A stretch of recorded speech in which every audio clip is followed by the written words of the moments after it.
Welcome everyone, I'm Dale and this is CinemaHistoria. A fisherman's son, an injured dolphin, and a fantastic underwater adventure.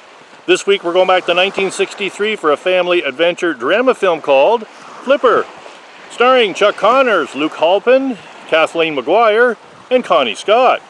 So, let's begin our story. Our story begins in the Florida Keys with fisherman Porter Ricks, played by Chuck Connors, and his son Sandy, played by Luke Halpin. A while back, the Red Plague killed most of the fish in their area, and 12-year-old Sandy notices his parents struggle to make ends meet.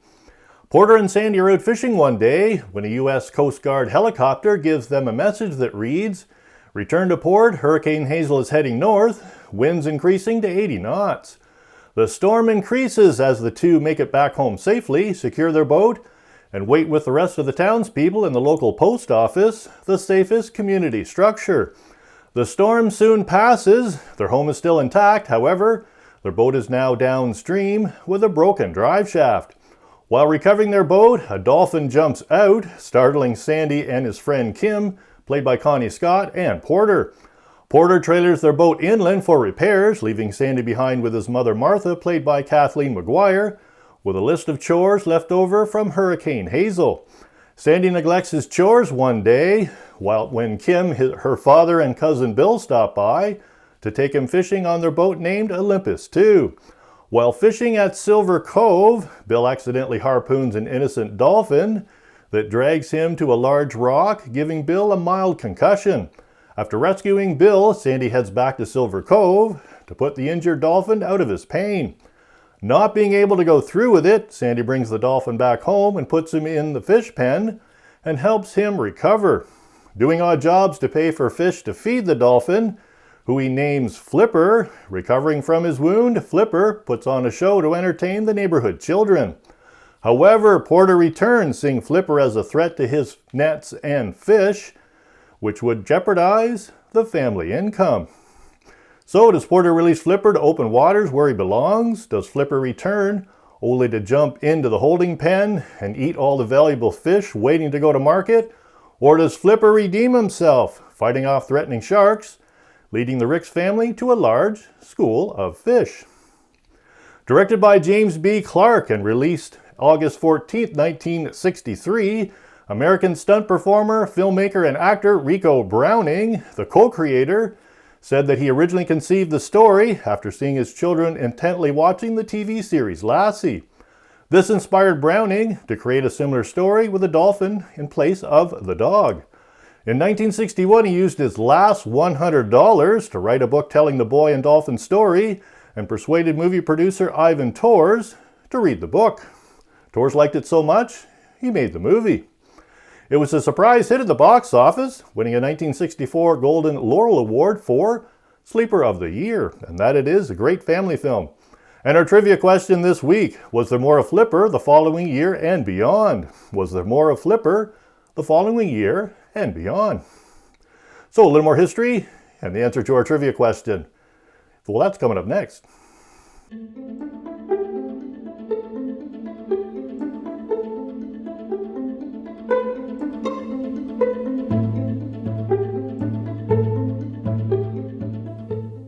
The star of our film, Flipper, was actually a female dolphin named Mitzi, making Mitzi the subject of this week's history.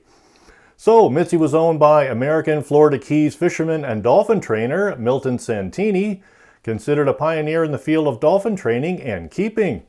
Born in 1913, Milton worked as a mackerel fisherman and dolphin hunter. His experience with these marine mammals led Santini to build Santini's Porpoise Training School on Grassy Key in 1958 and to train dolphins, collecting and selling bottlenose dolphins to aquariums and attractions. On one of his fishing trips, Milton catches a dolphin named Mitzi. Before he can transport her to one of his customers' facilities, a back injury sidelines him. Milton hangs out recovering by the dolphin pool for the next several weeks, where he and Mitzi begin to bond. One day, Milton accidentally drops his small exercise ball into the pool, and lo and behold, Mitzi immediately tosses the ball back to him. Milton can't believe his eyes as he throws the ball farther down the pool And again, Mitzi retrieves the ball and tosses it back. Fascinated, Milton begins training Mitzi using fish as an incentive. When he tosses the fish too far behind her, Mitzi swims backward on her tail to retrieve her reward. Thus begins the backward tail walk, and a star is born. At Santini's Porpoise School, Mitzi is a big hit as visitors can enjoy swimming with the dolphins.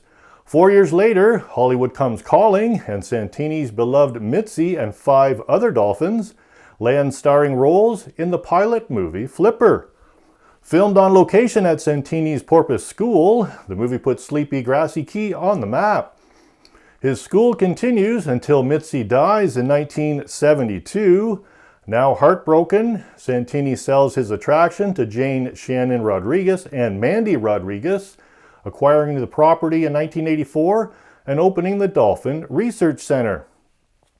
Today, the center is dedicated to dolphin research, education, conservation, manatee rescue, and a forever home for over 24 dolphins, some direct descendants of Mitzi's co-stars. Isn't that cool? And the answer to our trivia question this week: was there more of Flipper the following year and beyond? Yes, there certainly was.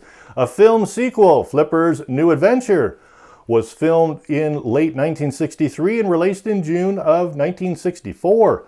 That same year, a television series inspired by the movie, also titled Flipper, began and ran 88 episodes until 1967. A 1990s television revival featuring Jessica Alba ran from 1995 to 2000, producing 87 episodes. And in 1996, a movie remake was released starring Paul Hogan and Elijah Wood. The film debuted at number 2 at the box office behind Twister. Pretty neat. I'd like to give a big thank you to my viewers and subscribers. I'm going to put the links to a couple other great family films I did on my channel. The Apple Dumpling Gang from 1975 and Old Yeller from 1957. Please click the links and we'll see you soon.